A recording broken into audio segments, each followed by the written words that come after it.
সেই সাথে চুলের গোড়া মজবুত হবে, চুল পড়া কমবে, চুলের ঘনত্ব বৃদ্ধি পাবে এবং আমাদের হেয়ারের অনেক নতুন ফলিকল তৈরি হবে। যেমন জিএফসি থেরাপি যেহেতু পেশেন্টের ব্লাড থেকেই সেরামটা নেওয়া হয়, কাজেই এটা হচ্ছে গিয়ে সম্পূর্ণ পার্শ্ব প্রতিক্রিয়াবিহীন একটি থেরাপি। তো যাদের চুলের ঘনত্ব কমে যাচ্ছে এবং চুল পড়ার সমস্যায় যারা পড়ে আছেন, তাদের ক্ষেত্রে জিএফসি থেরাপি খুবই স্পেশালাইজড একটা ট্রিটমেন্ট।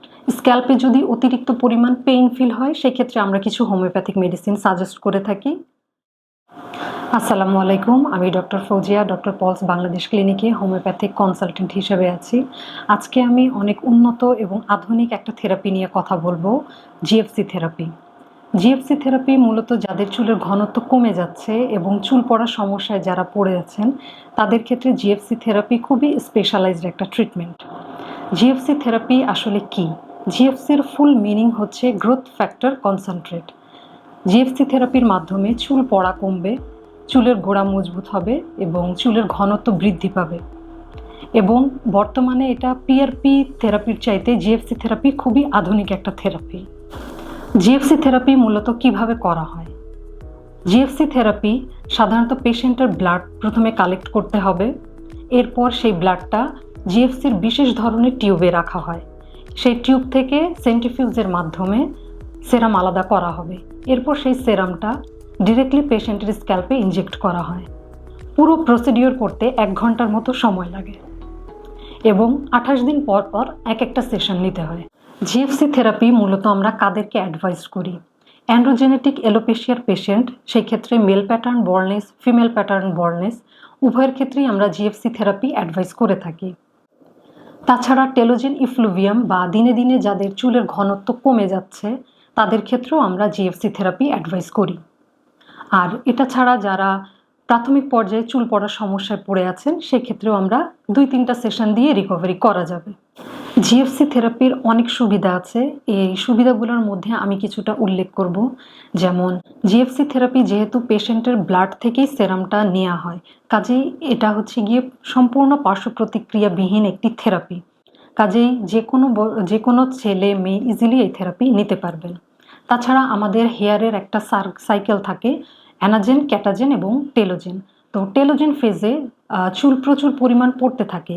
ওই সময় যদি জিএফসি থেরাপির কয়েকটা সেশন নেওয়া হয়, সেক্ষেত্রে অনেক ইমপ্রুভমেন্ট পাওয়া যায়।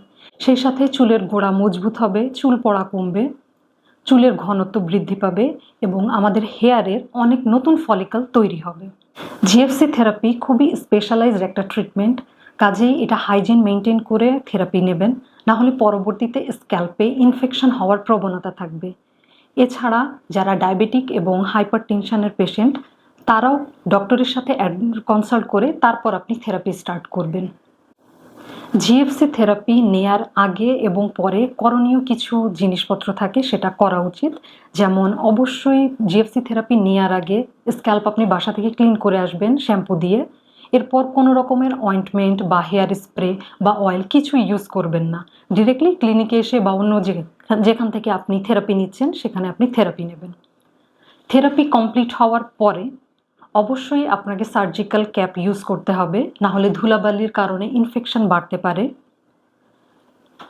24 to 48 আওয়ার্স স্ক্যাল্পে আপনি পানি বা শ্যাম্পু কোনো কিছু ইউজ করবেন না বা কোনো হেয়ার স্প্রেও ইউজ করবেন না। স্ক্যাল্পে যদি অতিরিক্ত পরিমাণ পেইন ফিল হয়, সেক্ষেত্রে আমরা কিছু হোমিওপ্যাথিক মেডিসিন সাজেস্ট করে থাকি। আফটার 24 to 48 আওয়ার্স পরে আপনি যখন স্ক্যাল্প ক্লিন করবেন, অতিরিক্ত মাসাজ অ্যাভয়েড করবেন এবং চেষ্টা করবেন হাতের এই নরম পোর্শন দিয়ে স্ক্যাল্পটা মাসাজ করে ক্লিন করার। যেহেতু স্ক্যাল্পে ইনজেক্ট করা হয়, সেই ক্ষেত্রে অনেকখানি মনে হবে যে স্ক্যাল্পে ফোলা ফোলা বা সোয়েলিং একটা ভাব মনে হবে। সেই ক্ষেত্রে আতঙ্কিত না হয়ে অ্যাটলিস্ট 24 আওয়ার্স পর্যন্ত ওয়েট করবেন। সেটা বডির ন্যাচারাল হিলিং প্রসেস দিয়ে নিজেই ওটা রিকভার হয়ে যাবে। সবাই ভালো থাকেন, সুস্থ থাকেন। আল্লাহ হাফেজ।